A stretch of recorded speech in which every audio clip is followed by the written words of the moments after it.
আসসালামু আলাইকুম দর্শক। সমসাময়িক বাংলাদেশের নানা বিষয় নিয়ে আলোচনায় আমাদের সঙ্গে আছেন বাংলাদেশ নিয়ে ভারতের সাম্প্রতিক অবস্থান এবং বিশেষ করে পশ্চিমবঙ্গে বিজেপির ক্ষমতায় আসার প্রেক্ষিতে কঠোরতর অনুপ্রবেশ বিরোধী অবস্থান খুব শীঘ্রই একটি ফ্ল্যাশ পয়েন্টে পৌঁছে যাওয়ার সম্ভাবনা। ইসরায়েল যেভাবে গাজায় ব্যবস্থা নিয়েছে, বাংলাদেশে ভারতের ব্যবস্থা গ্রহণ সেই পথে হবে, এই বলে শুভেন্দু অধিকারী যে হুমকি দিয়েছেন সেটাকে কেবলমাত্র কথার কথা বা ফাঁকা বুলি হিসেবে ধরলে ভুল হবে বলে আমি মনে করি। পশ্চিমবঙ্গের রাজ্যবাসীর কাছে বাংলাদেশ থেকে মুসলিম অনুপ্রবেশ সমস্যা নিয়ে বিক্ষোভ একেবারে চূড়ান্ত জায়গায় পৌঁছেছে। সরকার সেদিকে নজর দিতে বাধ্য, আর এটা করতে গেলে দুদেশের সম্পর্ক চরমে পৌঁছতে পারে। বাড়তি উত্তেজনার কারণ বাংলাদেশের বিএনপি সরকারের চীন এবং পাকিস্তানের সঙ্গে ঘনিষ্ঠতা। এই প্রেক্ষিতে যুদ্ধের দামামা বাজছে কি না, কিংবা কতটা কাছে সেই দামামা চলে এসেছে, এই নিয়ে এখনকার প্রতিবেদন। নমস্কার, ক্যালকাটা ডায়ালগস থেকে মনোজ দাস বলছি। বাংলাদেশকে ঘিরে ভারতের সাম্প্রতিক অবস্থানকে এখন আর সাধারণ কূটনৈতিক অস্বস্তি বলে উড়িয়ে দেওয়ার সুযোগ নেই। পরিস্থিতি দ্রুত এমন এক পর্যায়ে যাচ্ছে যেখানে সীমান্ত, অনুপ্রবেশ, রাজনৈতিক ভাষ্য এবং আঞ্চলিক শক্তির সমীকরণ সব মিলিয়ে একটা সম্ভাব্য ফ্ল্যাশ পয়েন্ট তৈরি হচ্ছে। এই পরিবর্তনের সবচেয়ে বড় পটভূমি বর্তমানে পশ্চিমবঙ্গ। 2026 সালের বিধানসভা নির্বাচনে বিজেপি 207টি আসন জিতে সরকার গঠন করেছে, আর ইনফিল্ট্রেশন বা অনুপ্রবেশ ইস্যু বিশেষ করে সীমান্তবর্তী জেলাগুলোতে ছিল তাদের অন্যতম বড় নির্বাচনী ইস্যু। তার মানে খুবই পরিষ্কার, এই সরকার চাইলে হবে না। এই সরকার চাইছে তা নয়, বরং রাজনৈতিকভাবে বাধ্য হয়েই তাকে অনুপ্রবেশ বিরোধী কঠোর অবস্থান নিতে হবে। কারণ নির্বাচনী প্রতিশ্রুতি যখন নিরাপত্তা প্রতিশ্রুতিতে রূপ নেয়, যখন রাজ্যের হিন্দু জনসংখ্যার অস্তিত্বের পক্ষে বিপজ্জনক পরিস্থিতি চলে আসে, তখন সরকার সেটিকে ফাঁকা স্লোগান হিসেবে ফেলে রাখতে পারে না। আর পশ্চিমবঙ্গে বিজেপির জন্য বাংলাদেশ সীমান্ত প্রশ্ন এখন শুধু প্রশাসনিক ইস্যু নয়, এটি তাদের ক্ষমতার নৈতিক ভিত্তির অংশ। আমরা দেখেছি সরকার গঠনের পর সীমান্তে বেড়া দেওয়ার কাজ ত্বরান্বিত করতে শুভেন্দু অধিকারীর বিজেপি সরকার 45 দিনের মধ্যে বিএসএফকে জমি হস্তান্তরের কথা বলেছে এবং কাজ শুরু হয়ে গেছে।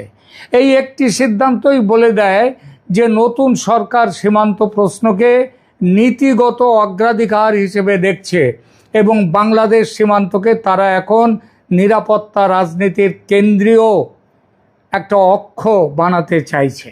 এখন প্রশ্ন হচ্ছে, এই কঠোরতা কোথায় গিয়ে থামবে?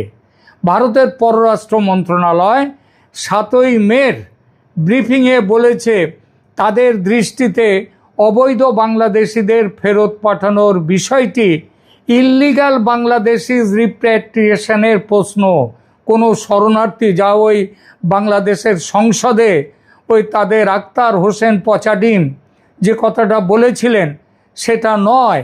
শরণার্থী নয়, এরা ইল্লিগাল বাংলাদেশি, ভারতে এসছে অবৈধভাবে, তাদেরকে ফেরত পাঠানো, এবং সেটা আইন প্রক্রিয়া এবং বিদ্যমান দ্বিপাক্ষিক ব্যবস্থার মধ্যে দিয়ে করা হবে, এ কথা বলেছে ভারতের পররাষ্ট্র দপ্তর 7ই মের প্রেস ব্রিফিংয়ে। একই ব্রিফিংয়ে যদিও ভারত আরও বলেছে, আইনি পথের কথা বলছি বটে, কিন্তু গত 5 বছর ধরে, অর্থাৎ শেখ হাসিনার আমলে পাঠানো 2860টির বেশি ন্যাশনালিটি ভেরিফিকেশন প্রশ্নের উত্তর আজও পাঠায়নি বাংলাদেশ সরকার। অর্থাৎ বাংলাদেশ সরকার মেনে নেয়নি যে এরা তাদের দেশের অধিবাসী। এখনও সেই প্রশ্ন বাংলাদেশের কাছে ঝুলে আছে। এই কথাটা কেন বলল ভারতের পররাষ্ট্র মন্ত্রক? কারণ ইঙ্গিত পরিষ্কার, যদি 5 বছর ধরে বাংলাদেশ ঝুলিয়ে রাখে এরকম মামলা, তাহলে আইনের পথে যাওয়া কথাটি অর্থহীন। তখন রাস্তা একটাই, অবৈধদের জোর করে ফেরত পাঠাও, পুশব্যাক করো, কিংবা পরিস্থিতি এমন তৈরি করো যাতে এই অবৈধরা নিজেরাই বাংলাদেশে পালাতে বাধ্য হয়। যেমন গোপনে এসেছিল তেমন গোপনে চলে যাক। অর্থাৎ দিল্লির সরকারি ভাষা আপাত দৃষ্টিতে প্রশাসনিক, কিন্তু তার রাজনৈতিক তাৎপর্য গভীর। কারণ যখন একটি রাষ্ট্র বলে যে অবৈধ অনুপ্রবেশকারীদের ফেরত পাঠানো হবে এবং সেটি দীর্ঘদিনের ঝুলে থাকা যাচাই প্রক্রিয়ার দোহাই দিয়ে বলা হয়, তখন বোঝা যায় রাষ্ট্র কেবল আইনি প্রক্রিয়ার মধ্যে থাকবে না, রাষ্ট্র বার্তা দিচ্ছে তাদের জোর করে পাঠানো হবে। আর সেই প্রস্তুতি নিচ্ছে ভারত সরকার ইতিমধ্যেই। এই জায়গায় পশ্চিমবঙ্গের বিজেপি সরকার এবং দিল্লির অবস্থান একে অপরকে শক্তিশালী করছে, যেটা মমতার আমলে ছিল না। কলকাতার রাজনৈতিক ভাষা বলছে সীমান্তে কড়াকড়ি চাই, দিল্লির কূটনৈতিক ভাষা বলছে এটা আইনি প্রত্যাবাসনের প্রশ্ন, তবে আইনি পথ যে বিলম্ব ঘটনার পথ সেটাও পরিষ্কার বলে দিচ্ছে। দুই ভাষার মধ্যে শব্দের পার্থক্য আছে, কিন্তু লক্ষ্যগত দূরত্ব খুব বেশি নেই। আর এখানেই শুভেন্দু অধিকারীর বক্তব্যকে হালকাভাবে নেওয়া ঠিক হবে না।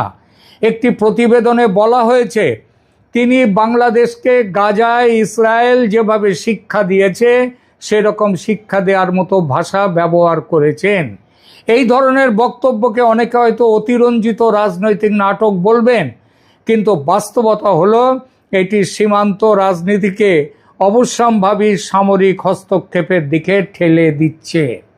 অবশ্য এটাও মনে রাখা জরুরি যে ভারতের সংবিধান অনুযায়ী প্রতিরক্ষা, যুদ্ধ, আন্তর্জাতিক সম্পর্ক এবং সশস্ত্র বাহিনী সেগুলো কেন্দ্রীয় সরকারের অধীন। কোনো রাজ্য সরকার একা যুদ্ধ ঘোষণা করতে পারে না। সীমান্ত ব্যবস্থাপনাও কেন্দ্রীয় স্বরাষ্ট্র মন্ত্রণালয়ের আওতায় এবং বিএসএফ কেন্দ্রের নিয়ন্ত্রণাধীন বাহিনী।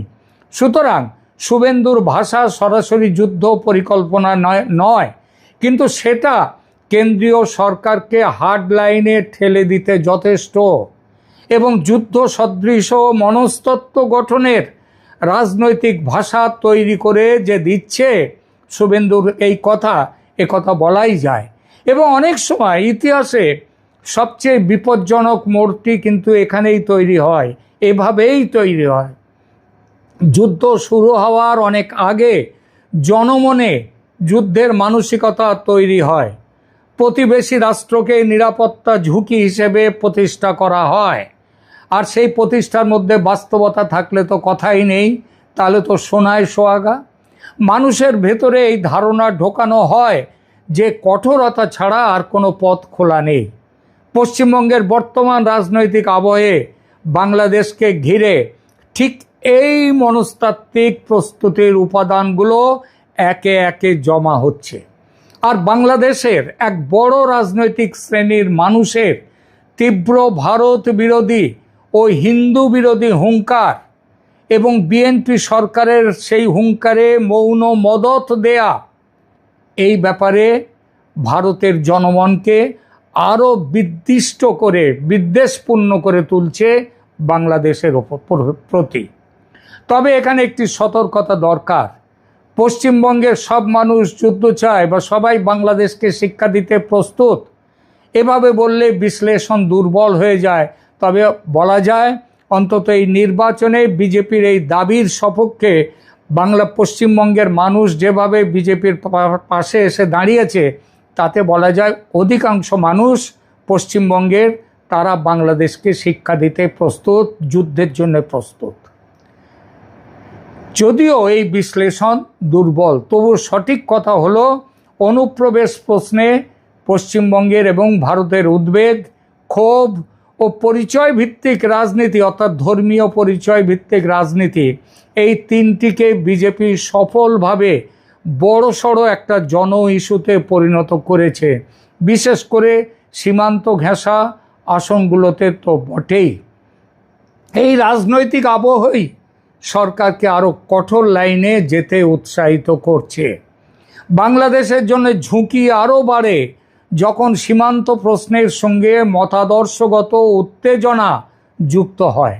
ভারত আগেই বাংলাদেশে extremist religious and political rhetoric, অর্থাৎ ধর্মীয় এবং রাজনৈতিক, সেটা উগ্রপন্থী উস্কানিমূলক বক্তব্য এবং বাংলাদেশের সংখ্যালঘু হিন্দুদের, সংখ্যালঘু সম্প্রদায়ের নিরাপত্তা নিয়ে উদ্বেগ জানিয়েছে বারবার। ভারত বারবার আরও বলেছে বাংলাদেশের কিছু এক্সট্রিমিস্ট এলিমেন্টস ভারত বিরোধী ফলস ন্যারেটিভ তৈরির চেষ্টা করছে, আর বর্তমানের বিএনপি সরকার সেই চেষ্টাকে, সেই ন্যারেটিভকে চেপে দেওয়ার বদলে তাদেরকে উস্কানি দিয়ে চলেছে। অর্থাৎ দিল্লির চোখে সমস্যা শুধু অবৈধ অনুপ্রবেশ নয়, সমস্যা হচ্ছে সীমান্তের ওপারে কী রকম রাজনৈতিক পরিবেশ তৈরি হচ্ছে সেটা। ভারতীয় নীতি নির্ধারকদের মধ্যে এই ধারণা আরও শক্তিশালী হচ্ছে দিন দিন যে বাংলাদেশে ভারত বিরোধী বক্তব্য বাড়ছে, হিন্দু বিরোধী মানসিকতা বাড়ছে, আর সেখানকার সরকার সেটিকে যথেষ্টভাবে নিয়ন্ত্রণ করতে পারছে না বা ইচ্ছা করেই করছে না। তাহলে সীমান্তে সেজন্যই কঠোরতার জন্য ভারতের রাজনৈতিক ও কূটনৈতিক যুক্তি আরও শক্তিশালী হবে। এই জায়গায় বাংলাদেশের অভ্যন্তরীণ রাজনীতির দিকটি গুরুত্বপূর্ণ, কারণ দিল্লি সবসময় একটি কথাই বলে এসেছে, বাংলাদেশে অন্তর্ভুক্তিমূলক সেখানে রাজনৈতিক পরিবেশ আসুক, আওয়ামী লীগ ফিরে আসুক। কিন্তু আওয়ামী লীগকে ফিরে আসা নয়, তাকে আরও বিসর্জন দেওয়ার ব্যবস্থা করেছে বিএনপি সরকার। দিল্লি সবসময় একটা প্রশ্ন করে, ঢাকায় যে শক্তিই থাকুক তারা ভারতের নিরাপত্তা স্বার্থ, সংখ্যালঘু নিরাপত্তা, সীমান্ত স্থিতিশীলতা এবং আঞ্চলিক ভারসাম্যের প্রশ্নে কতটা নির্ভরযোগ্য। এই নির্ভরযোগ্যতা আশা করে বিএনপির তারেক রহমানকে ভারত সমর্থন জানিয়েছিল।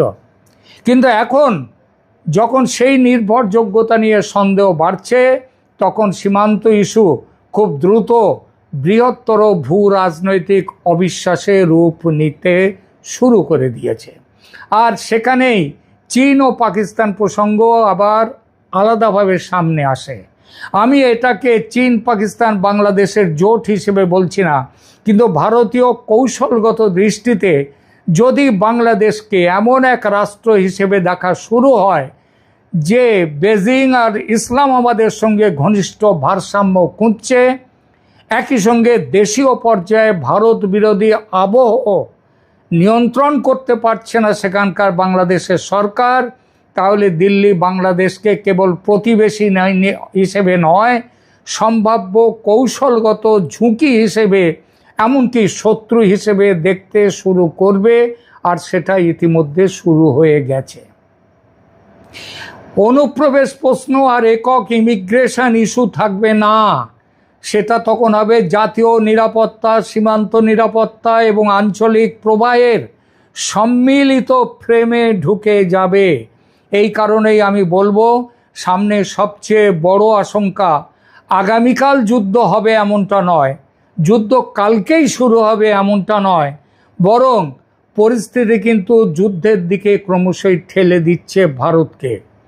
সীমান্তে বেড়া দেয়া, অনুপ্রবেশকারীদের চিহ্নিত করা, তাদের ফেরত পাঠানোয় হার্ড লাইন অবলম্বন করা, দরকার হলে পুশব্যাক করো, পাল্টা কূটনৈতিক প্রতিবাদকে অস্বীকার করো, জনমত উত্তেজনা, রাজনৈতিক হুঁশিয়ারি, এই সবগুলো মিলে এমন এক অবস্থা তৈরি হচ্ছে যেখানে একটা ছোট ঘটনা দ্রুত বড় সংকটে রূপ নিতে পারে এবং সেই পথে এগোচ্ছে। সীমান্তে একটি মৃত্যু, একটি পুশব্যাক অভিযোগ, একটি উত্তেজক বক্তব্য বা একটি সাম্প্রদায়িক ঘটনার ভিডিও, এসবের যে কোনো একটি স্পার্ক বা ফুলকি হিসেবে, আগুনের ফুলকি হিসেবে কাজ করতে পারে। সবচেয়ে বড় ভুল হবে যদি কেউ মনে করে আরে এসব কথা তো শুধু কথার কথা বলেছেন শুভেন্দু অধিকারী কি ভারত সরকার। তাহলে যদি এরকম কেউ মনে করে তাহলে সেটা মস্ত ভুল। কারণ রাজনীতিতে কথা কখনো শুধুই কথা থাকে না, কথা জনমত তৈরি করে, কথা প্রশাসনিক পদক্ষেপের নৈতিকতা বানায়, কথা কূটনৈতিক সংঘাতের প্রস্তুতি নেয়। আর যখন ক্ষমতায় থাকা মানুষ কথার মাধ্যমে শত্রু, হুমকি, শিক্ষা, প্রতিশোধ মানে শিক্ষা দেয়া, প্রতিশোধ নেয়া, এই শব্দগুলোকে যখন স্বাভাবিক করে তোলে তখন সেই ভাষা একসময় নীতি হিসেবে রূপ নেয়। তাই শুভেন্দু অধিকারীর বক্তব্যকে ইসরায়েল যেমন করেছে গাজাকে তেমন করে দেওয়া হবে বাংলাদেশকে, এই কথাকে আক্ষরিক সামরিক নকশা হিসেবে দেখবেন না, বরং সেই নকশা হিসেবে না দেখে রাজনৈতিক সতর্কতা বার্তা হিসেবে দেখাই বেশি যুক্ত। কারণ তার পেছনে আছে নির্বাচনী ম্যান্ডেট, সীমান্ত উদ্বেগ, বিপুল সংখ্যক বাংলাদেশি অনুপ্রবেশকারীর ভারতে অবস্থান এবং তাদেরকে পুশব্যাক করার জন্য কঠোরতার ঘোষণা এবং এ ব্যাপারে দিল্লির ক্রমশ দৃঢ়তর অবস্থান। এই সব জিনিস একসঙ্গে থাকলে আগুন লাগার জন্যে সবসময় বিস্ফোরণের দরকার হয় না।